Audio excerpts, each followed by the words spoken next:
दीपक नाम का एक लड़का था। उसकी सगाई हो चुकी थी। उसकी मंगेतर का नाम हीना था। वो अपनी मंगेतर से बहुत प्यार करता था और वो दोनों रात भर मोबाइल पर बातें करते रहते थे। एक दिन उसकी मंगेतर से रात को बात कर रहा था। दीपक ने उसकी मंगेतर को मिलने के लिए बोला तो उसकी मंगेतर बदली हुई आवाज़ में बोली, तू ज़्यादा मत बोल वरना तेरे को वहीं दफन कर दूंगी। दीपक एक बार तो ये सुनकर चौंक गया और फिर सोचा वो शायद मजाक कर रही है। फिर दीपक भी उसको मजाक में बोला, क्या कर लेगी तू मेरा, चल देखते हैं। तो वो फिर बोली, आज रात देख तेरे साथ क्या होता है। ये कहकर उसने मोबाइल रख दिया।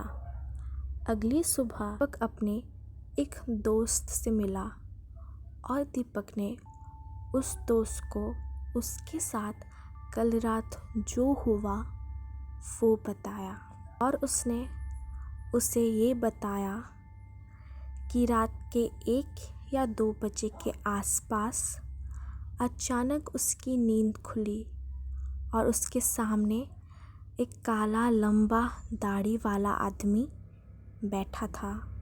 वो बोलने लगा, ले आ गया मैं, अब देख तेरे साथ क्या होता है। उसने दीपक का गला पकड़ लिया। उससे उसकी सांस रुक गई। दीपक ने उसी वक्त उसके सामने अल्लाह का नाम लेते हुए नमाज पढ़ना शुरू कर दिया और वो उसके सामने से गायब हो गया। दीपक की बात सुनकर उसका दोस्त आश्चर्य हो गया कि ऐसे कैसे हो सकता है। उसके अगले दिन दीपक ने फिर अपनी मंगेतर से मोबाइल पर बात की और बोला, कल रात तुम मुझे क्या अनाप शनाप बोल रही थी। उसकी मंगेतर ने कहा, ऐसा कैसे हो सकता है, लेकिन कल तो मैंने फ़ोन ही नहीं किया था। ये सुनकर दीपक के तो रोंगटे खड़े हो गए और उसने तुरंत फ़ोन कट कर दिया। उसी वक्त दीपक ने उसके दोस्त को फ़ोन किया और कहा कि उसकी मंगेतर की तबीयत ख़राब है और कल उसके घर पर चलना है। अगले दिन दीपक और उसका दोस्त तैयार होकर दीपक की मंगेतर के घर गए। वहाँ उन्होंने दरवाज़ा खटखटाया तो उसकी मंगेतर सामने खड़ी थी और बदली हुई आदमी की आवाज़ में बोल रही थी कि तू फिर आ गया। तूने अगर अंदर कदम रखा तो यहीं पर तेरी अर्थी निकाल दूंगा। दीपक बोला कि ये क्या बोल रही हो तुम। दीपक आगे था और जैसे ही उसने घर में कदम रखा, उसकी मंगेतर ने दीवार पर टंगी तस्वीरें उतारकर दीपक के सर पर दे मारी। उसके सर से खून बहने लगा। दीपक के ससुर और सालों ने उसकी मंगेतर को पकड़कर बिठाया। हीना के दादाजी ने बताया कि हीना को जिनका साया लग गया है। दीपक के ससुर ने उन्हें अपना मुंह बंद रखने को कहा। थोड़ी देर रुककर दीपक और दीपक का दोस्त सीधे अस्पताल जाकर ढंग से पट्टी करवाई।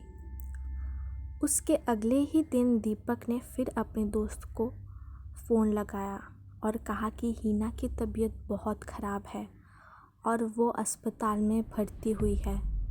दीपक ने बाइक निकाला और दीपक का दोस्त जल्दी अस्पताल पहुँचे। सभी हैरान थे कि ऐसी क्या बीमारी है जिसका इलाज डॉक्टर के पास भी नहीं। फिर उसके घर वाले हीना को घर ले आए हिना ने दीपक को बुलाया और कहा कि मैं अब ज़्यादा दिन ज़िंदा नहीं रह पाऊँगी और तुम किसी अच्छी लड़की से शादी कर लेना। ये सुनकर दीपक की आंखों में आंसू आ गए और बोलने लगा कि मैं तुम्हें मरने नहीं दूंगा। फिर हिना के दादाजी ने उसको एक बाबा के पास ले जाने को कहा। उसको बाबा के पास ले किलोमीटर दूर एक दरगाह है, वहाँ इसका इलाज हो सकता है। और बाबा ने बताया कि इसके साथ वही इंसान जाएगा जिससे वो सबसे ज़्यादा चाहती है। दीपक ने कहा कि मैं चला जाऊंगा, मुझे बाइक भी चलानी आती है। रात के 2 बजे दीपक और हिना दोनों बाइक पर निकल पड़े। लेकिन आधे घंटे बाद किसी का फ़ोन आया कि दीपक और हिना का एक्सीडेंट हो गया है और वो मर गए। ये सुनकर सबके रोंगटे खड़े हो गए, सबका बुरा हाल हो गया। और दीपक का दोस्त दीपक को लेने के लिए बाइक से जा रहा था। और वो जब जा रहा था उसने देखा कि दीपक और हिना एक दुकान पर बैठकर खाना खा रहे हैं। ये देखकर वो चौंक गया और उसी वक्त उसको एक कॉल आया और एक इंसान उससे कहता है कि दीपक को देखने जा रहे हो, वो लोग नहीं मिलेंगे, उनकी इतनी बुरी हालत है कि उनका कुछ बचा ही नहीं है। ये सुन के दीपक का दोस्त और चौंक गया और वो फटाफट से फ़ोन कट करके दीपक और हिना के पास गया और उसने बोला, तुम लोग ज़िंदा हो? ये सुनकर दीपक ने कहा, क्या बोल रहा है भाई, ऐसा क्यों बोल रहा है? हमें ये कॉल आया था कि तुम दोनों मर चुके हो, पर तुम दोनों तो सही सलामत हो। फिर हिना और दीपक को समझ आ गया कि ये कौन कर सकता है। दीपक ने दीपक के दोस्त को कहा, ये उसी जिन का चाल है, वो तुम लोगों को ये सब बोल के हमें अपनी मंजिल से दूर करना चाहता है, पर हम दरगाह जाके ही रहेंगे। और फिर हिना और दीपक दरगाह चलने के लिए निकल गए। फिर रास्ते में वो जिन उनको रोकने आ गया और फिर हिना और दीपक दोनों सड़क पे बैठ के दुआ करने लगे, अल्लाह का नाम लेने लगे। ये देखकर वो जिन उनका कुछ नहीं कर पाया। फिर दीपक और हिना बाइक में बैठे और अल्लाह का नाम लेते लेते उस दरगाह तक पहुंच गए और फिर हिना हमेशा के लिए ठीक हो गई और वो जिन कभी उनकी ज़िंदगी में नहीं आया।